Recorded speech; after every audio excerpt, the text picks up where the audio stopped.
অজির সাহেব, বলেন জনাব। আমি অনেক দিন ধরে মন স্থপ করেছি, দুদিনের জন্য আমি হরিণ শিকারে যাব। তাই তো আমি আমার এই মস্তক আমার ছোট ভাই নাদিমের কাছে আমি অর্পণ করে যেতে চাই। ইহাতে আপনাদের কি অভিমান?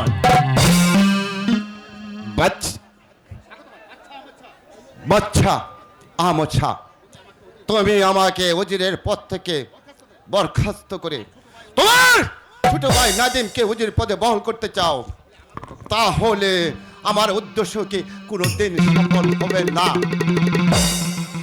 কি ভাবছেন অজির সাহেব? হ্যাঁ জনাব, আমি বলছিলাম কি, এই শিকারে যখন যাবেন আপনার একা যাওয়া উচিত হবে না।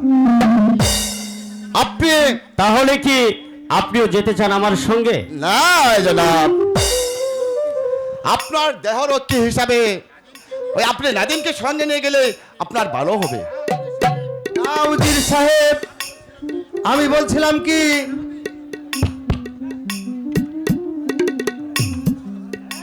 তোমার কিছুই বলার নেই শাহজাদা, তুমি জাহাপনার সাথে শিকারে চলে যাও।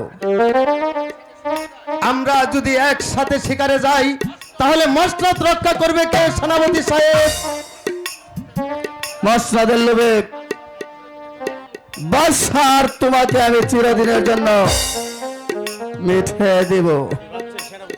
কি ভাবছেন সেনাপতি?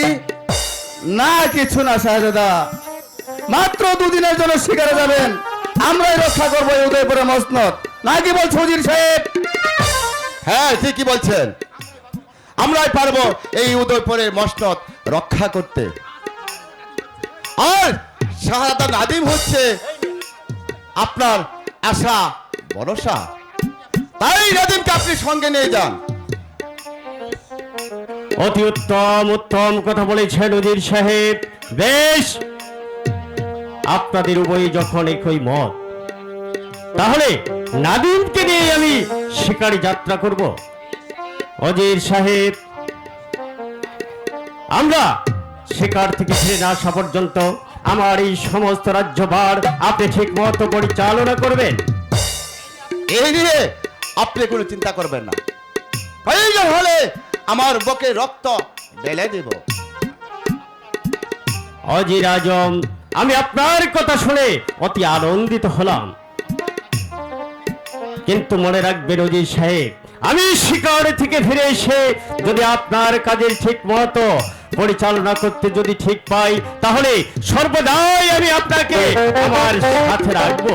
কথাটা মনে রাখবেন। চলুন ভাইজান। হ্যাঁ নাদিম, হ্যাঁ, চলো আমরা হ্যাঁ, চলুন শিকারে ভাইজান। যাওয়ার জন্য প্রস্তুতি নিয়ে গিয়ে। তাই চলুন ভাইজান, এখন আমাদের বিশ্রামের প্রয়োজন। আছে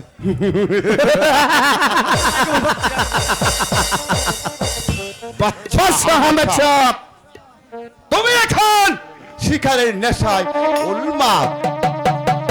মসনদ, তোমার মসনদ রক্ষা তো দূরের কথা, তোমার প্রাণটা এখন আমাদের হাতে।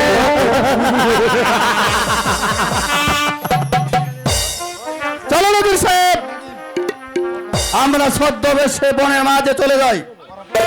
এই বনের ওদিকে বাদশাহ ও নাদিমকে দুজনকেই করবো একেবারে।